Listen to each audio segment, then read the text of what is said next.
The 1st of January 2021, we had a team of 4. 18 months later, we had a team of 85. Ryan Holiday from The Obstacle is the Way says, "There is no good or bad without us. There's the events that happen and the stories we tell ourselves about it." The thing about DashDot, which is my company, It's not about me anymore. and if you could live in this utopia that anything is possible for you within your business and your life, What would it look like? How would you live? What would your quality of life be? what I'm doing right now in the business is I'm trying to set the business up for a 40 or 50 year trajectory that I won't be on. There's this beautiful quote by Carlos Castaneda about letting go of your identity. He said, One day, I realized I no longer needed personal history. And just like drinking, I gave it up. welcome back, everybody, to Flipping the Lid. You know what we do here. We have the real, raw conversations. We get to the truth. We talk about the stories that have shaped the human experience of the guests that we feature. They also happen to be some of the most impactful individuals on this planet, and today is no different. Though I've only known this man for about 5 minutes, what I can tell you is that the level of directness, how willing he is to become vulnerable and recognize that the stories are going to navigate where they need to go. He's trusting in the process. And oh, by the way, that's probably why he's become such a major force in the business world. Somebody who's had so much impact in real estate, lifestyle design, and so many other components. And so, Goose, I'm excited to be chatting with you today, brother. likewise, Brian, I'm really excited to be on the show. Thanks for having me.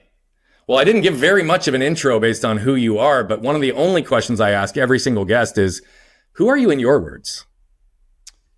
That's a really good first question. And if you allow me to expand on that in a little way, that's a question of identity. And so a lot of people have this perspective of like, I am a father, or I am an entrepreneur, or I am a whatever. And I think that the most important thing that I have done over the last, little period of time is to recognize that I am not the things that I do. So if you ask me who I am, my name's Goose. I'm a guy out adventuring in the world. That's who I am. I'm just having an adventure. If you wanted to put some more context and color and flavor to that, I am the CEO of one of the fastest growing companies in Australia. I consider myself to be a nomad entrepreneur. I live in Thailand in Southeast Asia. There's lots of strings to the bow, but I think that most people have a tapestry to them. And so to bucket yourself with this singular identity, I think is actually a disservice to yourself. So more and more, I'm just a guy, Brian. I'm just a guy. Well, I appreciate the answer, even the nuance and depth that you went to in explaining some of the misnomers with that question. What I know, and part of the reason I asked that question is I can ask people who they are, but 99% of people answer with what they do, not who they are. Bingo. Right. And that really, I ask the question the way I do for intentional reasons, but I also agree that too many people can find themselves based on the definitions of who they are. And what I see in you is an expansive openness based on, I'm just a guy living a life. I'm a nomad entrepreneur, right? I'm intellectually curious in evaluating opportunities that exist in front of me, which is what I'm hearing through you also in your energy.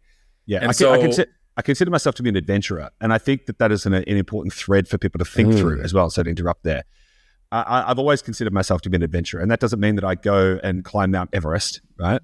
But the more that you realize that this kind of current, this river that you're sailing down, and I don't really mind what your belief systems are, what your culture is or whatever, we're all doing the same thing. We're all just sailing through this wave of experiences. And my only goal is to treat this moment, these few moments that we have, that we get to experience this amazing, context as an adventure. And if I just had to sum it up, that's I'd probably self-identify as an adventurer.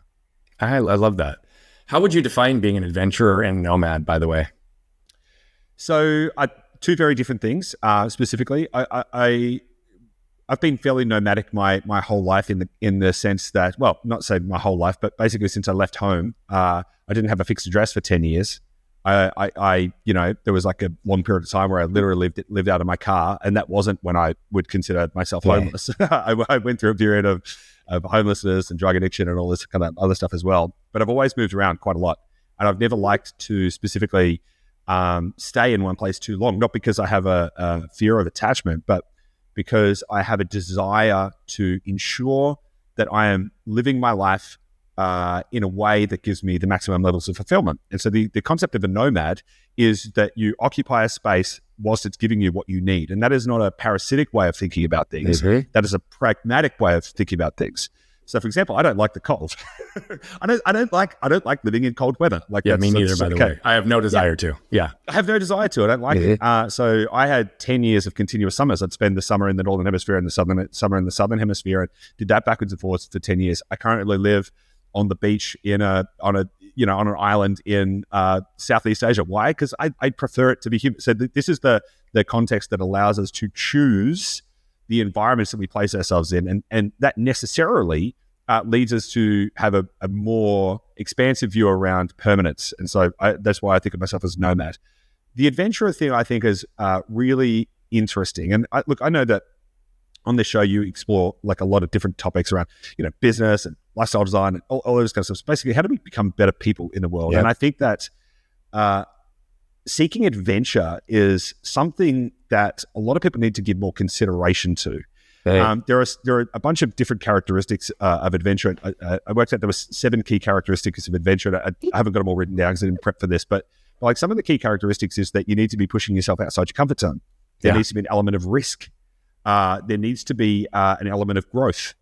And so once you start to layer this up, an adventure can mean all kinds of things. It doesn't mean, as I say, it doesn't mean necessarily go climbing Mount Everest. My greatest adventure, is my relationship with my partner, Gabby. Wow. Yeah. That has been like just this crazy adventure for the last, 7 years. But also business has been an amazing adventure and all of these different things. And so if you start to then reframe your life around this idea of how am I growing? How am I pushing myself? Like what risks am I choosing to face so that I can become more anti-fragile?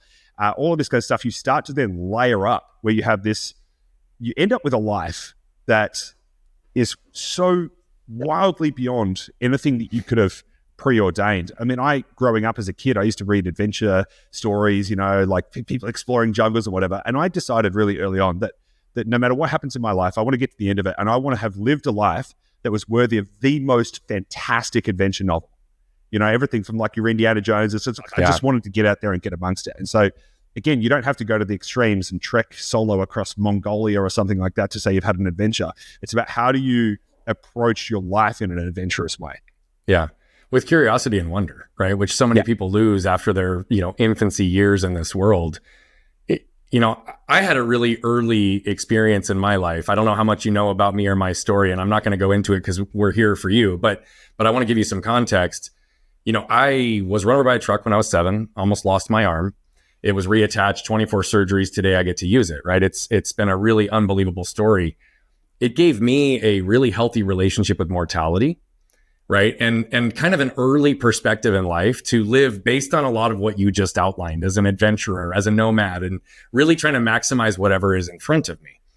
We've got this concept that was really a byproduct of my life that we now teach, which is a framework that's called embrace pain to avoid suffering, right? Which is really putting ourselves into that intentional place of discomfort for intentional growth to eliminate a lot of the things that are keeping us stuck, whether it's conscious or unconscious.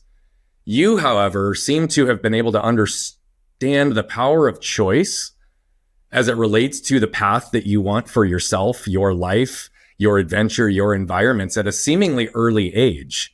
You obviously hit on a few things within your experience that I'm sure we're going to get to, but I want to go back and really understand what was it about those infancy earlier years for you that gave you the ability to exist in curiosity and wonder and carve your own path, what it sounds like from a kid and a book? It's a good question. I'm going to double click on the mortality thing in a second. I've always been curious, frustratingly so to my parents. As soon as I could talk, I was debating kind of thing. So I've always been exceptionally curious. And no one's parents are perfect, mine included. But one of the things that I give them a lot of credit for is they never tried to tell me that things were impossible. Or they tried to never tell me things were impossible. And so, and I don't think it was deliberate either, by the way. I don't think it was a deliberate strategy. But for whatever reason, they never quashed this idea within me that anything was possible. So I think that was a good foundation. And, we could spend the next 5 hours dissecting, my formative years and all of that kind of stuff. But sure, you and I could have some really interesting conversations on another format. Yeah, exactly. But I think that so I broke my back in a motorbike accident when I was 14 years old, and that was that was a very defining moment. Of course, I don't think that was it was a major defining moment, but the foundation is just one of many. Yeah, exactly. And it was really great. I still to this day, I think it's awesome. It's one of the best things that ever happened to me because it set me on this kind of path of all kinds of things in a variety of different ways. Some good and some, all of it's good. But, some pretty wild stuff came off the back of that. But because in large, I think I started to really understand mortality at a young age. Now, I grew up, the type of family I grew up in, we were hunters. So I would go out and hunt and kill rabbits and animals and stuff, and we would eat them and stuff. And so I was very familiar with the concept of death and very familiar with the concept of mortality from a very young age, from a very pragmatic perspective. I grew up in a regional, in a country area. So all of that stuff was kind of known to me. And then I started to form an opinion for a variety of reasons that I didn't think I was going to live past 30. I just thought, I was, for whatever reason, I don't know, I formed that opinion. Maybe it was some kind of rock star complex. I thought I was going to be like Kurt Cobain or something like that. But nonetheless, and this is why I want to double click on the mortality thing. I think the most empowering thing that anyone can ever realize is that they're going to die. Yeah. And it sounds pretty heavy, but the moment you realize that, and it's really interesting because my partner Gabby went through this last year, and I didn't realize because I'm so comfortable with the concept of mortality. In fact, if I go backwards, when I was 5 years old, I watched a horror movie called An American Werewolf in London, and I was so traumatized by that I actually had to. I kept thinking a werewolf was going to come get me in the night, and I had to. The only way I got over it was by laying in bed, going, "I might die tonight, get eaten by a werewolf." And I had to get so okay with that I could just go to sleep. At 5. So I got really comfortable with this early on, right? And so for me, I'm like, this whole idea that we only exist on this tiny sliver of a universal moment to experience this vast array of things, and it's gonna be all over. Yeah. Mortality is the thing that drives me to seek out the experience. And if you don't have the concept of mortality, what typically happens is obviously as you get to 40, 50, 60 years old, whatever it is, and your parents died, all of a sudden you're like, oh my God, mortality is real. My partner went through this last year, not because there was a death in the family, but some other things triggered this kind of mortality understanding. And then it was like for a short period of time, it was like a whole world collapsed around her. Yeah. And she was like, oh my God, I've never really considered I'm going to die. And I'm like, yeah, I know. It's the best thing in the world. So now that you know that, what is your obligation? Yeah. I like to think about this, if you just allow me to kind of to wander on this topic a little bit, because I think it's so profoundly useful for anyone. I don't really care whether you're an entrepreneur, a mom, whatever. It doesn't really matter. The way that I think about it is this. We get plucked out of a nothingness, and we get dropped into this theme park. I call it the theme park or the fun park of all desires. Every type of ride exists in this fun park. You can go on any ride you want. You want to do the fast ones, the slow ones, the little ride through the river, the loop-de-loop, the whatever, right? Every single ride exists, and you've got a ticket that allows you to go on any ride as many times as you want, unlimited, any ride.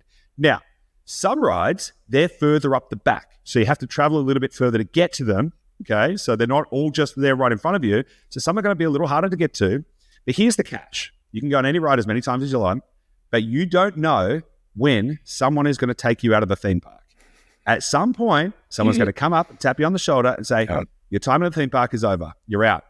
That's it. And you never get to go back. And so whatever choices you make about the rides you want to ride is going to be dictated by within that context. So you could, for example, say, I'm not going to ride any rides. I'm just going to go all the way to the one up the back because I think that's going to be the best one. And maybe you never get there. Maybe you get kicked out before you get to the ride.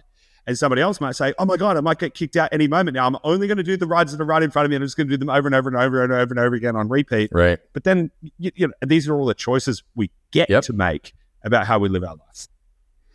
Goose, I'm really enjoying our discussion, man. I knew right out of the gate when you and I connected, this was going to be a fun one. The way you articulate your experience and the analogies that you use make things very accessible for people, right? And I can separate just a really good communicator from somebody who's a really solid communicator because they also have the context and perspective to support what they're communicating, right? And you're clearly the second. And so I really appreciate even the depth at which you took that answer, right? The kind of open stream of consciousness, even as you were like, yeah, no, I'm 14. I had this near-death experience. Oh, no, shit, 5. It was here as well. And you really allowed yourself to just be present in the moment, which, by the way, is also the whole core lesson that exists in this concept of a theme park and a healthy relationship with mortality, because the only way to maximize our best life is if we are present in as many moments as we are possibly capable of being, right? So where did this concept and understanding of presence start to take role in your life? And when did you start to harness it to its full capacity? Oh, that's a really good question, because I suck at being in the present moment, actually, honestly. Well, it kind of surprises me based on our conversation, but go ahead. Yeah. I mean, so it depends on the context. So right here in this conversation, I'm right here, right now, nowhere else. Right. But because my mind is so active, and just my, who I am, I tend to live in the future, and I live in the future more than the present, and I don't live in the past. If you ask me like, hey, tell me about this thing that happened, like I can go back into the memories, but it's like reviewing stuff, I'm like, I'm over it, right? Yeah. There's a couple of really interesting things that I'd like to bring to the front on this topic of presence. One is a concept from Zen Buddhism. Now, I'm not going to get it exactly right, but I'll get the context right. And there's this concept that happiness only truly exists in the fleeting moment between the changing of desires. That is really fascinating, right? Because every time you desire something, you're specifically saying, I want something that I don't have, which is lack, which is suffering. I need to strive to get something else, right? So now suffering, by the way, I think is, and I know I love the context you gave earlier, choose pain to avoid suffering. I believe that the pain and the suffering and all these things, they are all inherently good, as long as they are used in the right way. But this whole idea that happiness only truly exists in the fleeting moment between the changing of desires is really powerful, because what it actually helps you to understand is that happiness is the lack of desire. Happiness is when you can be in any moment, right here, right now, without any desire for any part of it to be any different, because everything is, and everything is perfect in that moment right there. That is when you can achieve happiness. Another word for that would be gratitude, right? Because you can be grateful in the moment. So I think that is a super useful kind of platform to bring that on. Now, you asked about how, like, my personal journey with this. I've only really started to become more and more present in the last 18 months. And that context that I just gave around the kind of Zen Buddhist perspective is useful, but probably the thing that has helped me the most, the thing that has given me the biggest transformation in the last 18 months, it was actually March of 2023 when I started rolling this around in my mind. I started repeating a mantra to myself that was, I live without fear or doubt. And the relationship with that is to ask yourself a question: who would you be, or who would you become if you had no fear and no doubt? Because if you could remove fear and doubt from your life, the decisions you make mean that you necessarily step into a more expansive place of being. And it means that you don't need to be scared anymore. Now, I run a very fast-growing company. We do all kinds of amazing stuff. Guess what? That comes with there's a lot of things going, in inverted commas, wrong at any given point in time. And it's easy to find stress. Oh my God, what if this breaks? What if the business collapses? But what if it doesn't? What if everything's going to be fine? What if you didn't need to be scared? What if all of this is just stuff that is happening, and it's just happening? Like, it's not good, it's not bad. You don't need to be afraid. You don't need to worry whether things are going to work out or not, because they always work out in one way or another. Maybe not the way that you expected, but then that's the desire thing, where you desired it to be something that it wasn't. So that, like, there's the only time you ever suffer is when your expectations are different from reality. And the problem with that is not the reality, it's your expectations. And so that is something that I think would be is a powerful thing to pass off to people as a useful tool. And if you start asking yourself, who would I be without fear or doubt? and then start every single day, just repeat the mantra to yourself. I live without fear or doubt, and just watch your world change. I mean, it's a powerful shift, right? And it's an opportunity for people to reframe things in real time.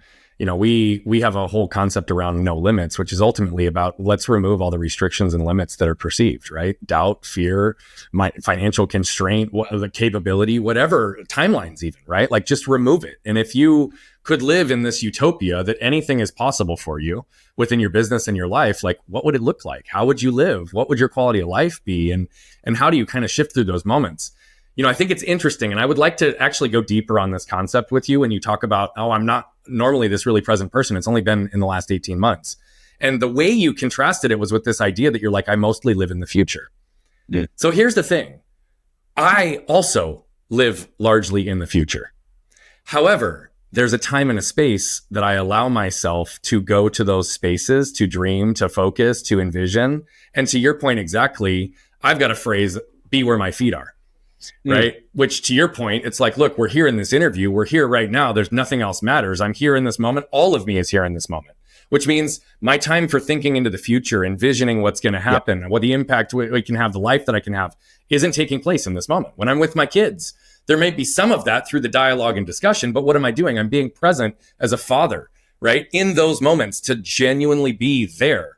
And so what I think is interesting about presence is I don't think that it's about living in the future or in the past, because I can be present in my future forward thinking, right? And so I think that's just a slight shift in nuance. One of my favorite quotes, though, and something you said really hit this, and I really want to hit this point home to this concept of fear and doubt and removing it.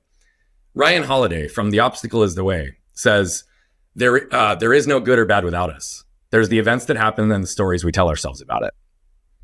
Right. And so this is largely the whole same thing. I mean, I help people identify and remove the trash from their past that continues to show up and keep them stuck.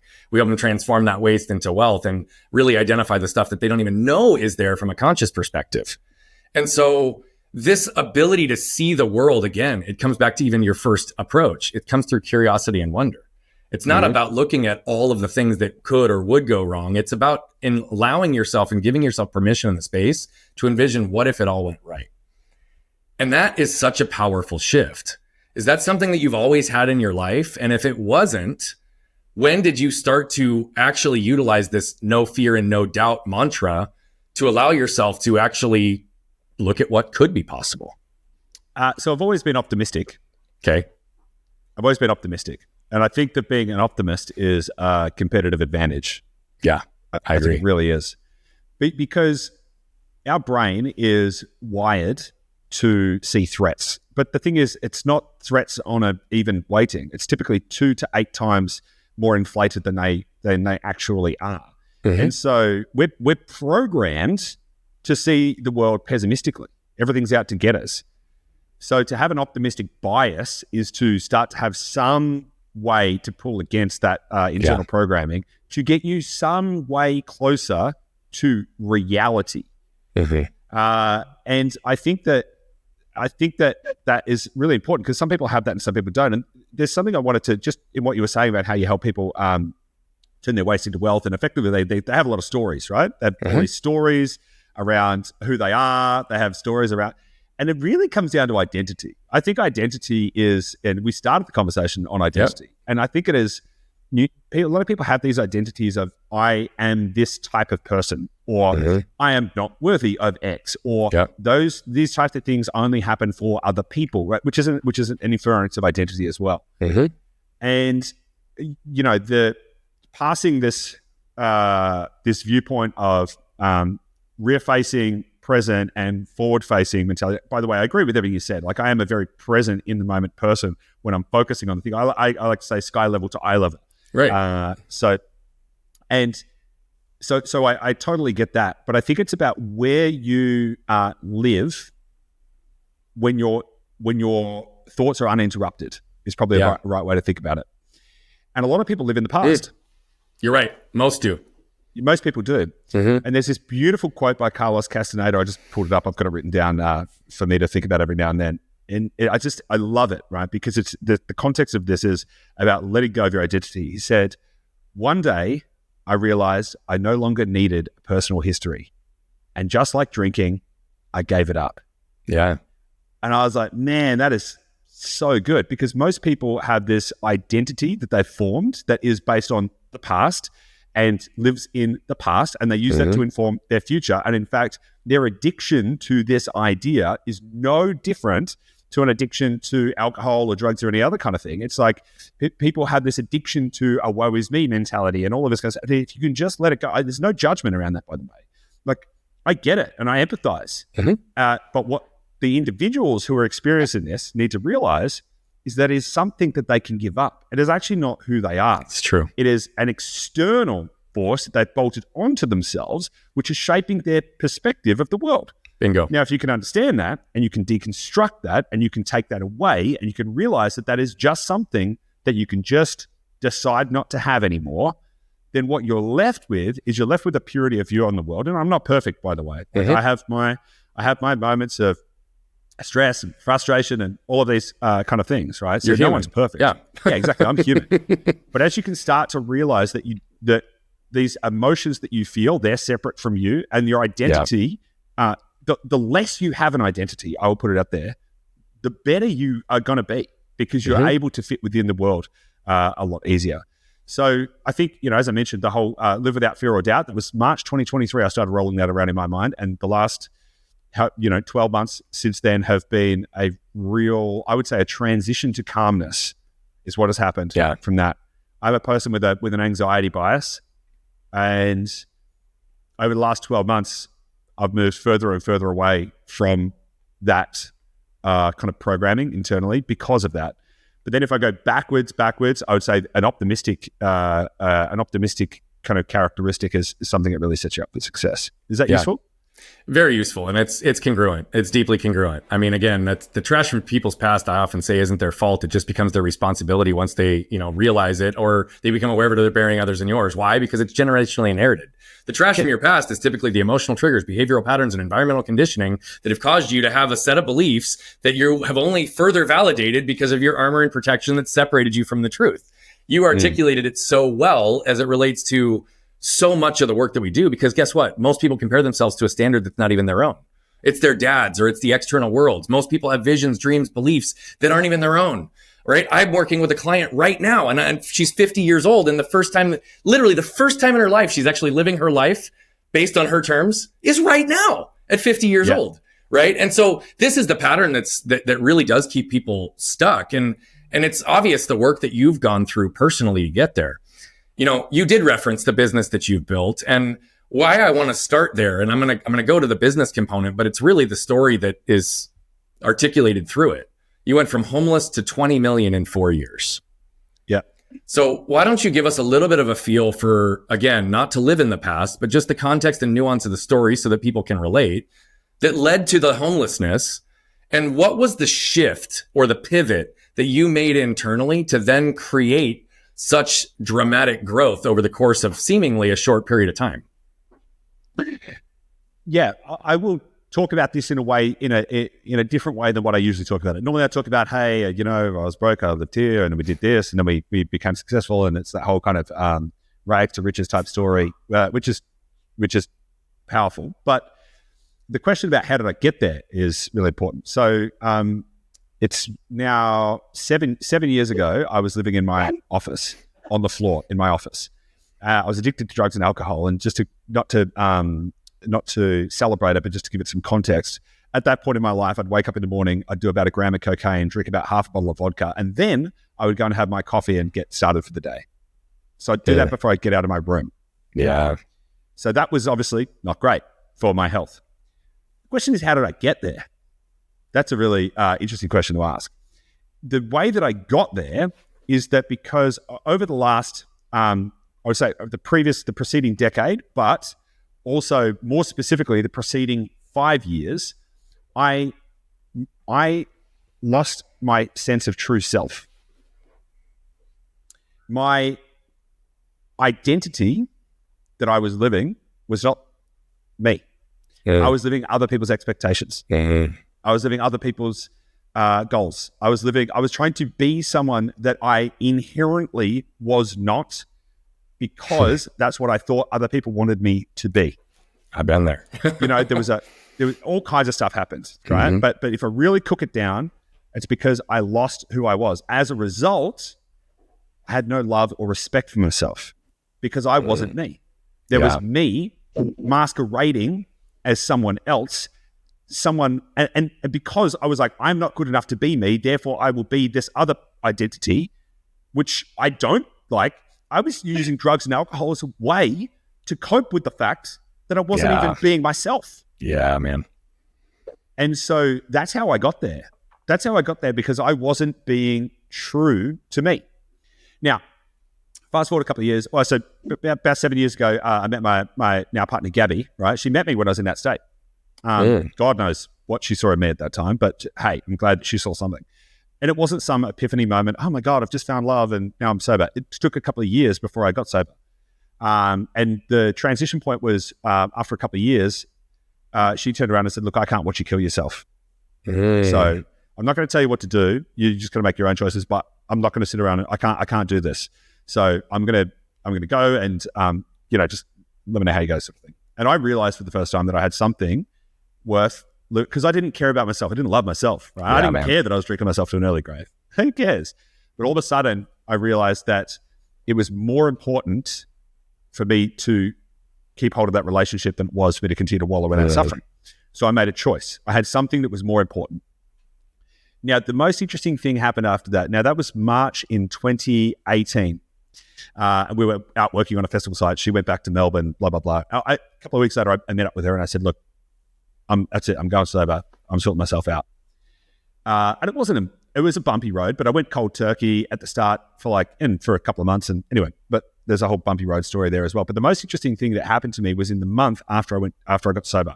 I literally quit drugs, quit alcohol, quit cigarettes. I quit carbs, went full keto, started going to the gym, did all that stuff in one day because I'm the kind of guy who likes to find the edges, right? So I was like, right, we're doing this. Again, you and I get along really well, I'm sure. I don't dabble in anything. No, it's like I'm all in. And I did it, by the way. I was like, I just did it. I was like, right, that's the choice. I just made the choice. And we can talk about choice. And I'd also like to come back to talking about goals as well at some point. But in the month afterwards, now I'm sure it was really hard. I'm sure there was lots of withdrawals and I'm sure there was all of this kind of stuff. I don't remember that. What I remember is that I felt like I had a veil lifted from in front of my eyes for the very first time in a long time. It was like my brain was turning back on and I could see the world with fresh eyes again. And I was like, wow, okay, what's happening here? Where am I? What the hell have I been doing? And I started to remember who I was because I took away the shroud of substance abuse that was allowing me to play the character that I was not. And I started to remember who I was. I started to then, see the world with fresh eyes. So I was like, okay, right. Things are going to have to change because I'm not being me. And then the last few years have just been it was a fairly shortish period where I started to go, okay, I need to refine myself and I need to start being myself again. That started that trajectory it was a year later, roughly, that we started our business, Gabby and I. And I'll just give the kind of quick context around the business because it's probably useful for somebody out there as well. When we started the business, because we had no money, I'll give a little bit of background. So we decided in that moment that we wanted to try and become financially independent and build a better life for ourselves. So we decided to try and buy some real estate. We bought the wrong property in the wrong place at the wrong time and it lost a bunch of money. And we were like, oh, okay. And we'd had to borrow money from family to be able to afford the down payment for that property. It was a disaster. It's not good. Which led us to then sort of go, well, how does this work? And so on and so on. And that ended up leading us to a place where we developed a bunch of interesting frameworks, models, theories, theses, etc., for investing in real estate, which to this day are extremely successful. But it was when we started the business 12 months later, we had $5,000 to our name. No safety net, no backup, had never worked in the real estate sector, didn't know any property investors, we were about as far from ready as you could get. And there was no back down. Like we burnt the boats. We said, okay, we're doing this. 1st of April 2019, we $5,000 in the bank. And we had so little money at the time. And we'd never really grown a business before. We didn't know how to do sales and marketing. We didn't know how to do any of this kind of stuff. So we were learning, and we were building the airplane as we were jumping off the cliff, literally. We had so little money that we had to choose between running ads or paying for food. and we chose ads. And what we would do, in all seriousness, we would go to the local supermarket, we'd walk around the supermarket eating food off the shelves, and then we'd go back home and keep working. And so going through that, like walking through the flames like that, is a great way to burn off all the bullshit, excuse my language. And it was through that the transformation started to happen. Entrepreneurship is the greatest personal development course you'll ever go on, as long as you choose to see it that way, as long as you choose that path. But when we started the business, when we very first started, we didn't have big goals and big visions. We were like, the biggest vision we had was like, imagine if we could help 10 people. 10 people. Wow, that'd be crazy. And now it's just, it's blown up. We have 100 people working for my company now, just a few years later. And so the transition and the transformation, the message in there is that it can happen quickly as long as you choose to make it happen. I truly believe that no matter what your starting point is, you can have any life that you want. I'll say that again. Any life that you want within 5 years, as long as you decide what that is and go after it. Most people just don't know what that is because their goals are misaligned because they're using other people's goals, like I was at the start. Yep. What were the goals you were using at the time? So because I didn't have any context around what success looked like, so I had to borrow from what I could see. And the ththings that you see are probably the things that everybody else sees. Lambos, private jets. By the way, I'm not opposed to a private jet. By the way, I fundamentally I think like owning a plane could be interesting, but it's not anyway. But it was all of these kind of like materialistic things. I think I was writing down, and I went through a process of writing down every single day, literally every single day. Every single morning I'd wake up and I'd write out my vision, and it would include all this kind of stuff, and it would slightly evolve over time. But it was everything from I'm going to own 1,000 properties, and, I'm going to mansions, cars, and I'm going to be so rich, basically. And that was useful, but not true.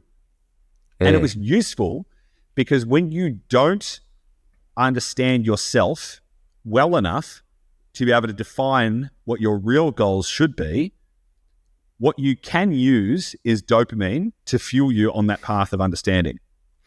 And so I didn't know myself well enough to be able to clearly define what the real, what a true life of happiness and fulfillment would look like for me. And so I had to say, well, I'm going to go on this path of discovery, of trying to work it out, and I need fuel to go on that path. And so if I can just pump myself up with dopamine hits to keep myself going until the point that I can start to realize that it's all nonsense and I actually want something else, then that's useful. And I think that the problem, one of the biggest problems people have is that they don't know what they want, which is fine. No one knows what they want at the start.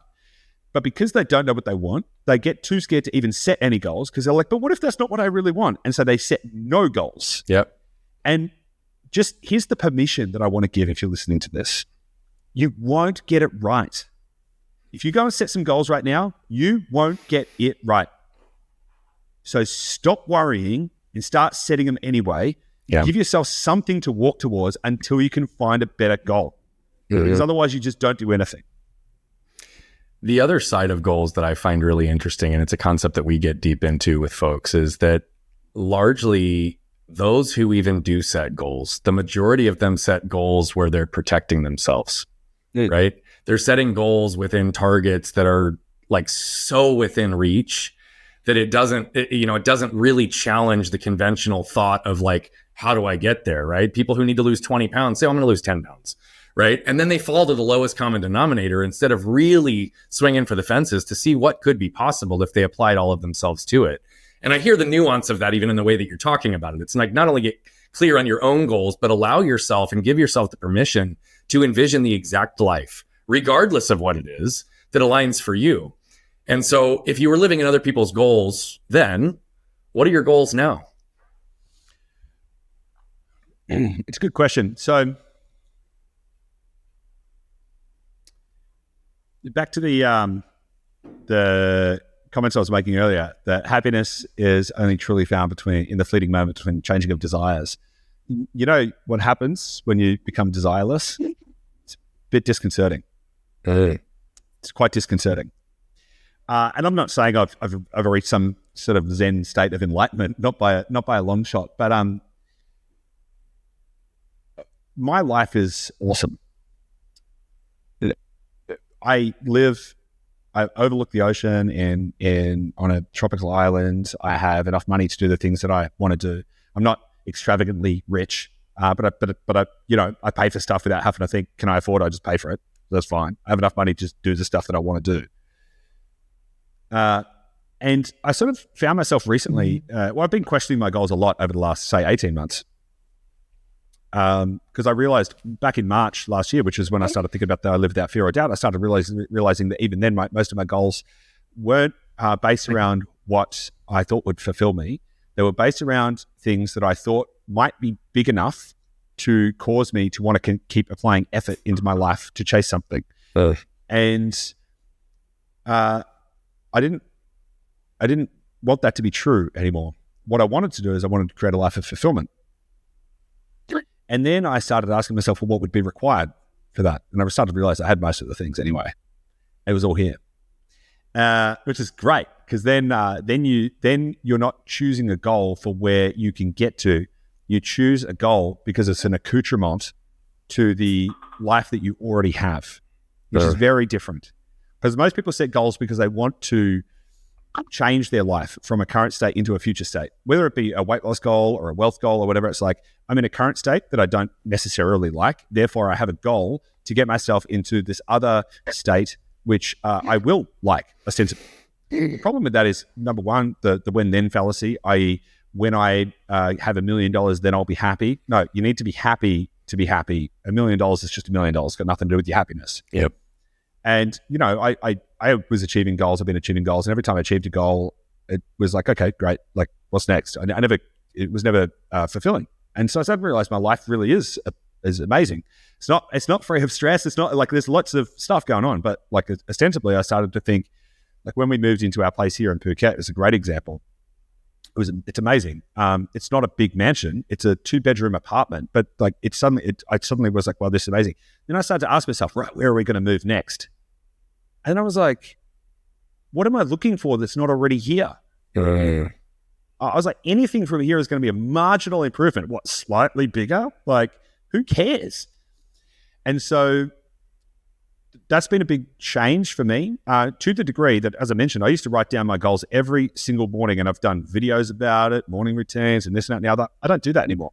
And the reason I don't do that anymore is because I'm becoming more present in the moment, and because I am more here, and because I'm realizing that everything I want already exists. It's right here, right now. And I'll go a little step further, because I had all these things like, and when I say these statements, it's not that they're absolutely untrue, but my goals were around, becoming a billionaire and doing all these big things. And I think, look, if I just change the time scale, I think I'll probably become a billionaire before I die anyway. So okay, so fine. I don't need to become a billionaire in the next 5 years. Like, who cares? And so the goals now are actually much more around realigning with my identity of an adventurer. Okay, so how many more chapters do I want to write? And what kinds of chapters should they be? So that's shaping up a lot of it. And I'm starting to have goals that are focused more on experience rather than attainment. So that's kind of a big shift. That's a powerful shift, right? And not everybody gets there. Yeah. And that's it. To your whole point, I mean, fun, freedom, and fulfillment are all on the other side of that shift. They really are. They don't come immediately, right? In every capacity, because you're reprogramming, just like you said, in so many ways to a historical way of operating. But I really do appreciate the way that you went through even that whole analysis for yourself and the shift, because that's what you're after is fulfillment. And it sounds like you're starting to allow yourself to actually receive at that level too, which is beautiful. I'm curious, as we've been sitting here, right? You clearly have done a lot of work. You have the ability to communicate through a whole depth of realities of the human experience with knowledge, perspective, understanding, and clear study in the world, right? It's obvious. Where are you still protecting yourself? Where am I still protecting myself? That's an interesting That's an interesting question, and allow me to just kind of roll that around for a little bit. I think that I still have. How am I protecting myself? You know what? I'm actually not sure. I'm actually not sure if I'm really frank with you. And the reason I say that is, I choose to love freely. Right? You know, I choose to give love and give trust to everyone that I meet. Straight off the bat, have an amazing relationship, which I give myself into fully. I'm not holding anything back. Right? There's nothing being held back there. I think financially, there's probably still a little way to go before I personally feel like I've built a fortress where I'm like, okay, I don't need to worry about that again for the rest of my life. Like I'm still on that journey, bearing in mind 5 years ago, we started the business with $5,000. Like, so that's reasonable, I think. Yeah. So I think there's an element there where that's not yet the kind of, I guess, the fortress that I would like it to be. But I also wouldn't suggest that that's where I'm protecting myself, which I think could be useful, because just because there's an area in my life which isn't yet in a kind of fully formed state of... Doesn't mean you're protecting yourself, by the way. No, it doesn't mean I'm protecting myself. It's kind of like my choice is to continue to walk through that bravely rather than to shield myself from it. It's actually to walk towards it and to still make decisions with a long-term viewpoint. Just for an example. So yeah, our business will do about just over 20 million in revenue this year. And my partner and I, Gabby, we've never taken dividends out of the business, which is a bit of a weird thing for most business owners to hear. It's like, what do you mean? Like most business owners that are doing that kind of revenue, they've got the Lambos and the this and the that and the other. We've chosen to not do that. And the reason we've chosen not to do that is because our choice has been to reinvest into the business. Our choice has been to create amazing stuff because we can see the potential of what that truly is. And even like yesterday, but by the way, it's getting to the point where I'm like, okay, I need to start seeing some kind of a payday from this realistically. And still though, yesterday I'm making decisions based around what's best for the business, not what's best for me. And so if I was living in a financial, so okay, there's a financial decision here to make, and like I'm going to choose to spend that money there versus saying no to that because it'll mean money flows to me. And that I think is an example of the fact that I'm not protecting it. It's like, okay, I want this to be better, but you know what? Right here, this is more important. And I think that comes back to this kind of core idea that we've been kind of rolling around, is the fact that I live without fear or doubt. Yeah. And the only reason that I would want to be like a chipmunk and be like, give me, I haven't got all my nuts ready and the winter's coming and I need to, the only reason I would be like that is if I truly believed that everything might blow up and this might be my only chance to, build my pile of cash.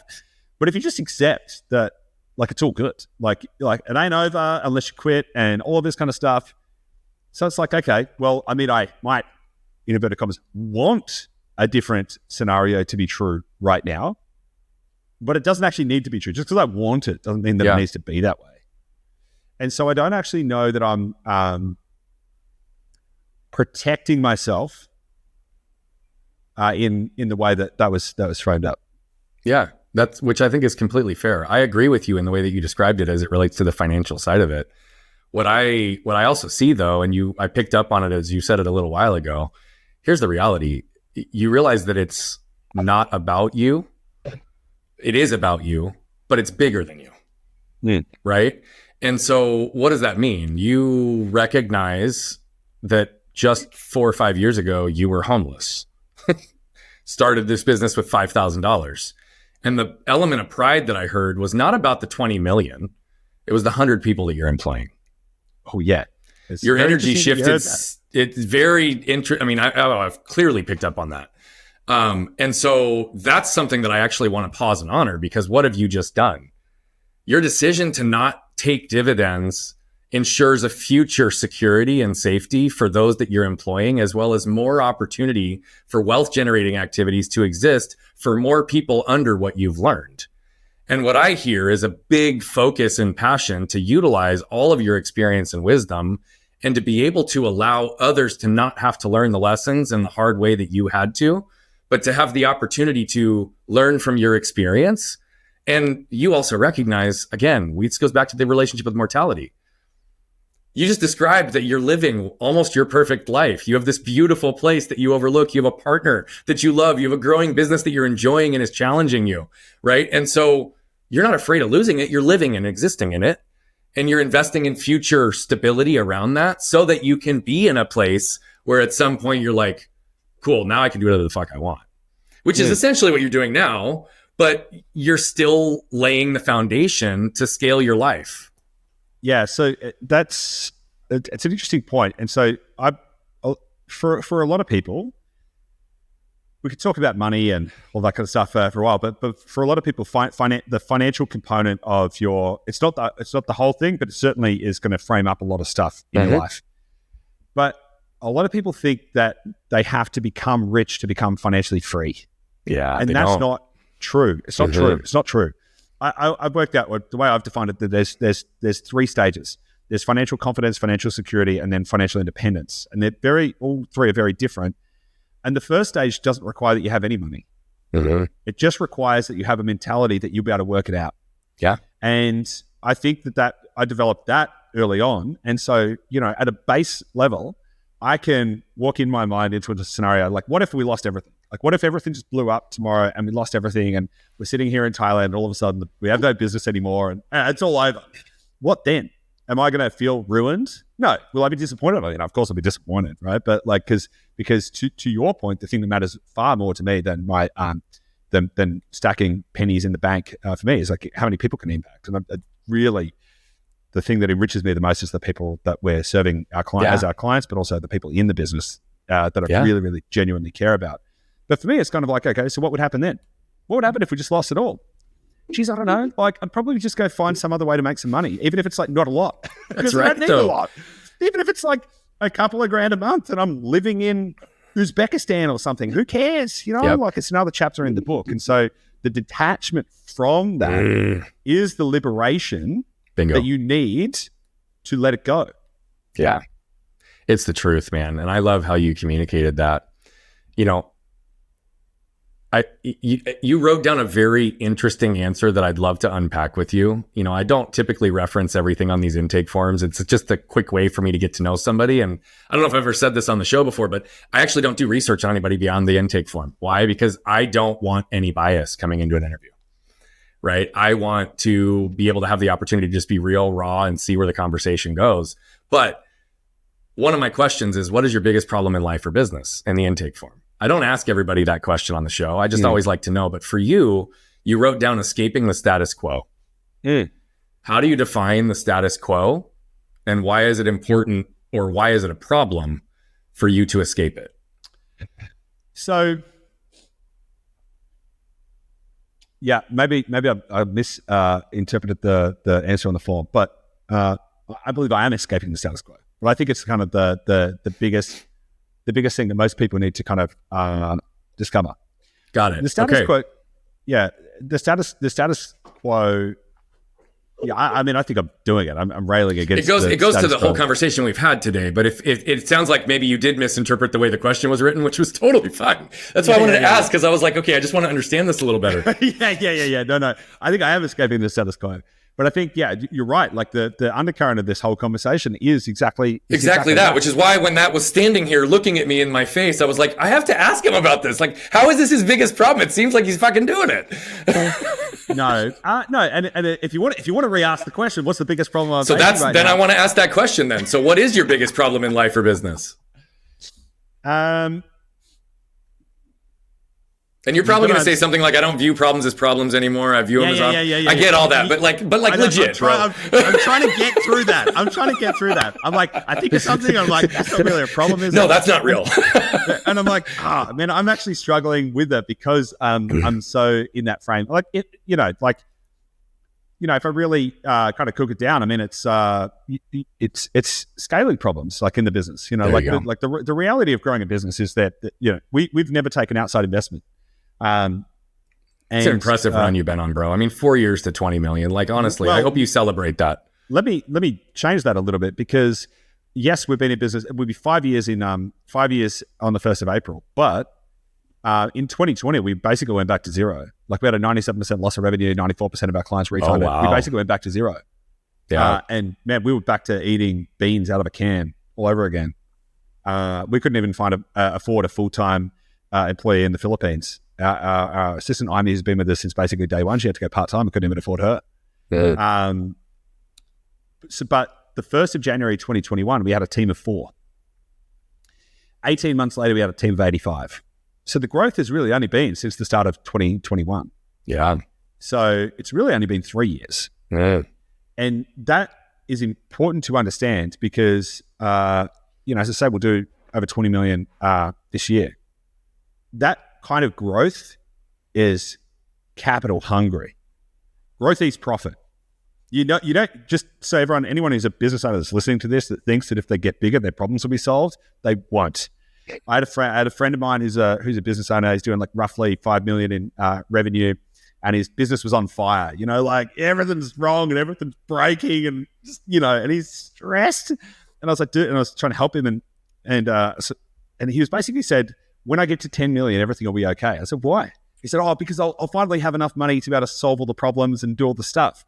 I'm like, dude, if you don't solve the problems now, you won't get to 10 million. And if you do, the problems are just going to be bigger. That's right. Like, it's not a case of growing your way to success. So we've grown quickly, but I don't necessarily think growing quickly or even big is necessary for most people, by the way. I don't. And I think that we should manage our expectations around that because it's far more important that you build something that's aligned with your values. I agree completely. So we have grown big, and the thing about DashDot, which is my company, is it's not about me anymore. It stopped being about me and about Gabby a long time ago.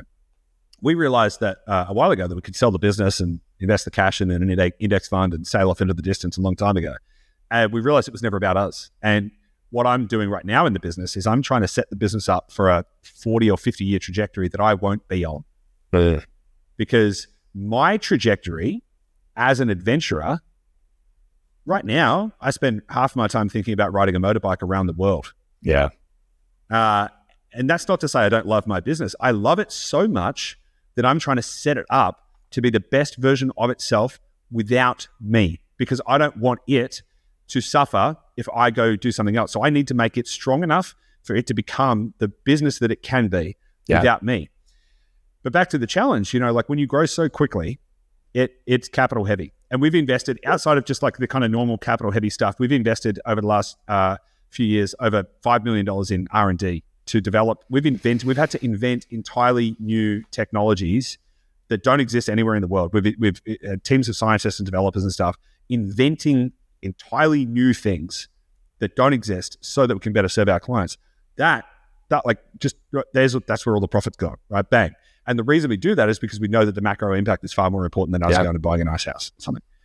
And so as it stands today, if you go back even to 2022, late 2022, we were growing too fast and we were eating too much capital, and we had to downsize by 20% and start to rebuild. And so because we've effectively bootstrapped, we have taken on a little bit of debt, but so it's not pure bootstrapped, but we haven't taken on outside investors for equity capital or anything like that, which is important because you still got to pay back the debt.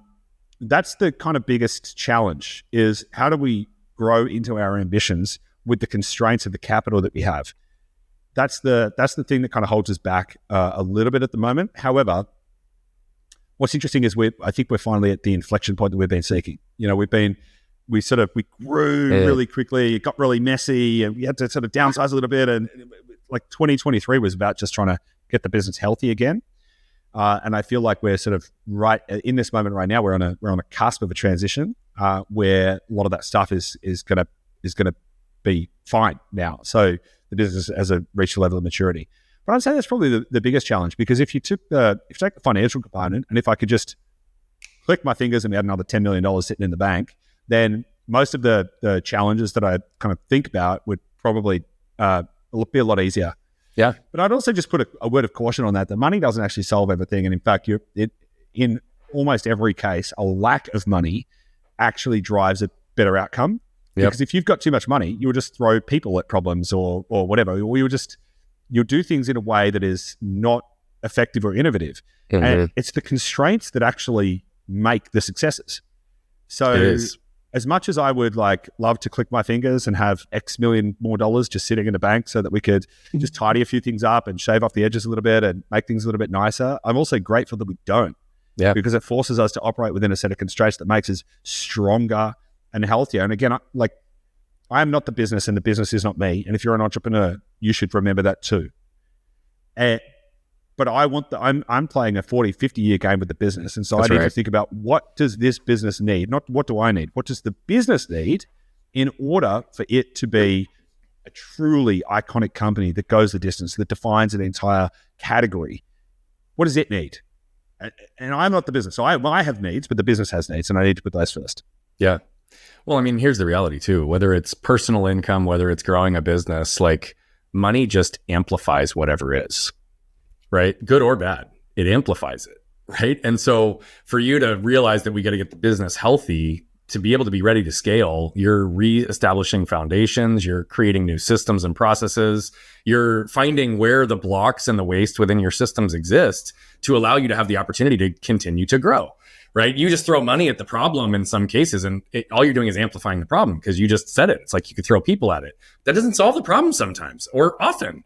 And so that is a really, really powerful statement just for people to be able to understand the separation and connection to that. I had another question that came right to the top of my mind, and I know what it is. You talked about all the innovation and the R&D that you're doing, and you're creating things completely new.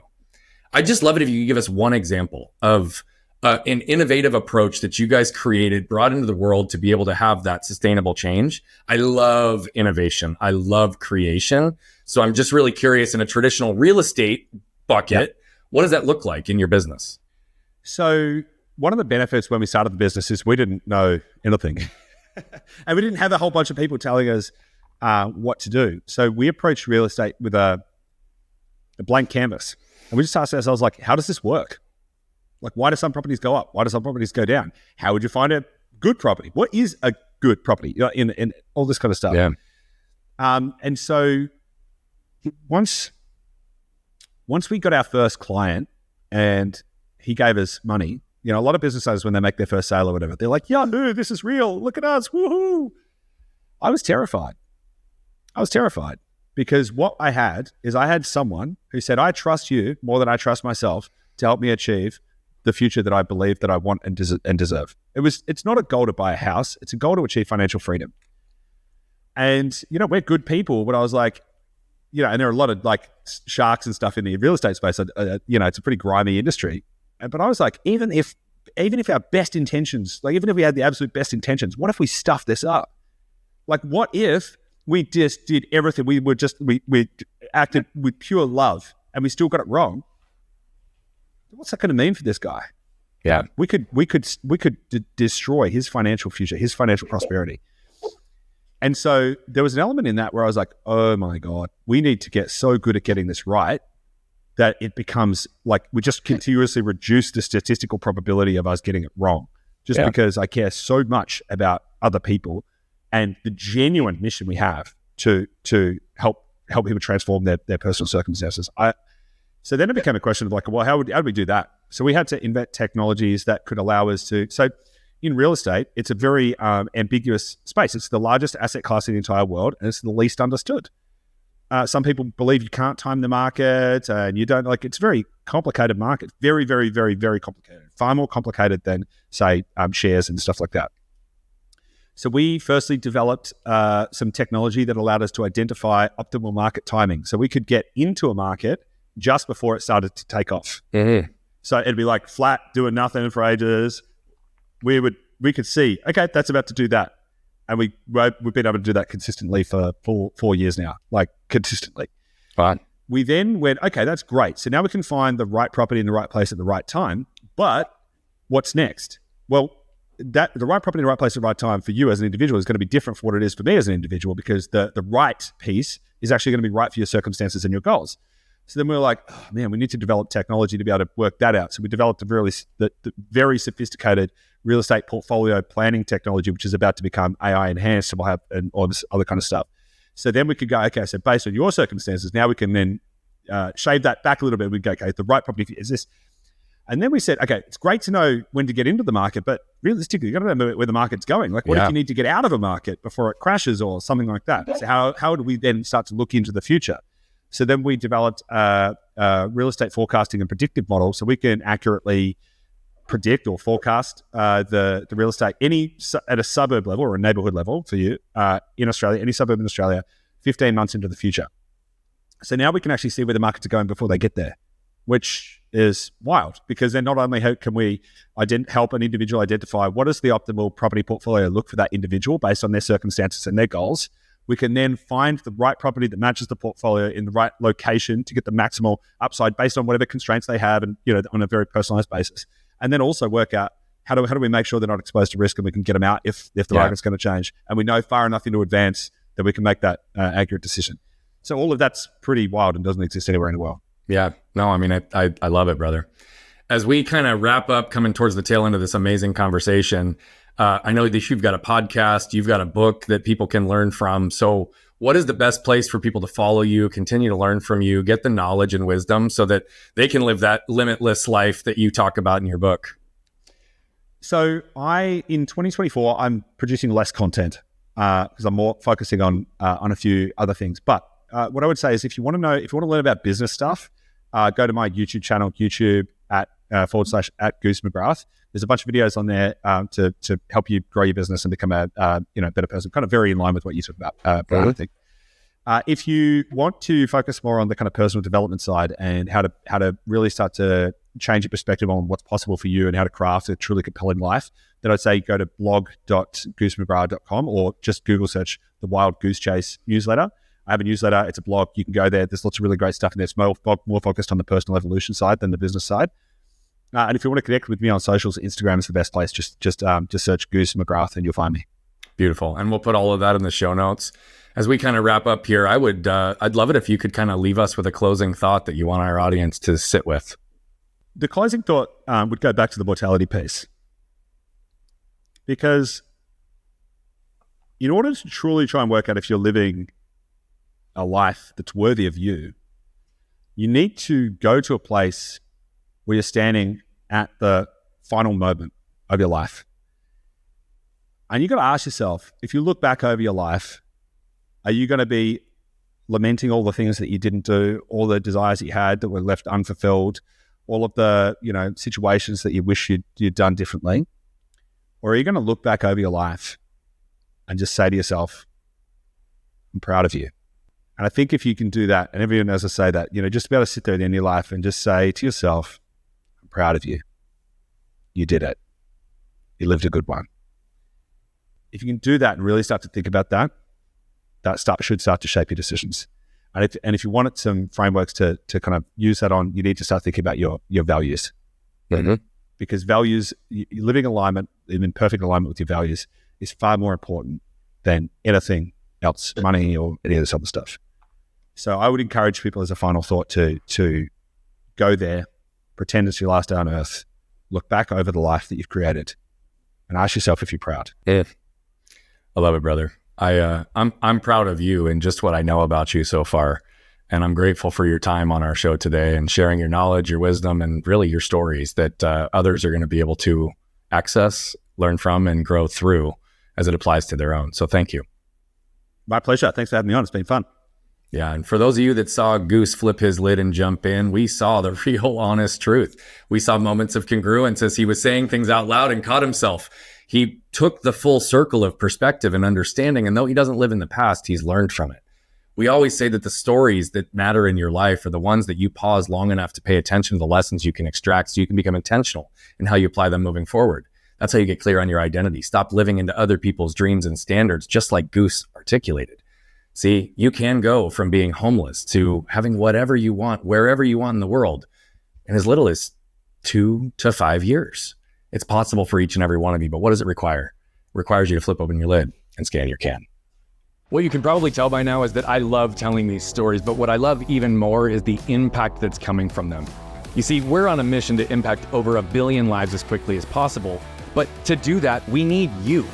See, we believe that moved people move people. And so all I'm asking is if you've resonated, connected with any of the messaging, please consider commenting, sharing, leave a rating and review. Thank you so much for tuning into Flipping the Lid. And if you want more information on the show, how to become a guest, how to recommend a guest, or any of the other details, head over to flippingthelid.com.